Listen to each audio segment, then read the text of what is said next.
மக்களுக்கு தரமான உணவு கிடைக்க வேண்டும், தரமான வாழ்வாதாரம் அமைய வேண்டும் என்று சொல்லி தெருவெல்லாம் முழங்கிக் கொண்டிருக்கிறார் ஐயா ஞானப்பிரகாசம் அவர்கள். அவருடைய வழிகாட்டுதலினுடைய அடிப்படையில் தமிழர் வேளாண்மை குழுவினுடைய நண்பர்கள் எடுக்கக்கூடிய ஒவ்வொரு முயற்சியும் இனிதே நடைபெற்று கொண்டிருக்கிறது.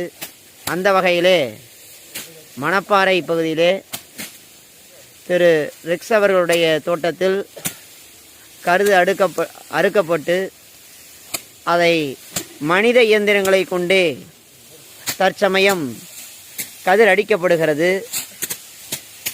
எவ்வளவுதான் இயந்திரத்தினுடைய பணியை விட இந்த மனித இயந்திரத்தினுடைய பணி அளப்பரிய பணி என்பதை ஒவ்வொருவரையும் உணர வேண்டும். ஆள் கிடைக்காத இந்த தருணத்தில் இரவு வேளைக்கு பெண்கள் கூட விருப்பம்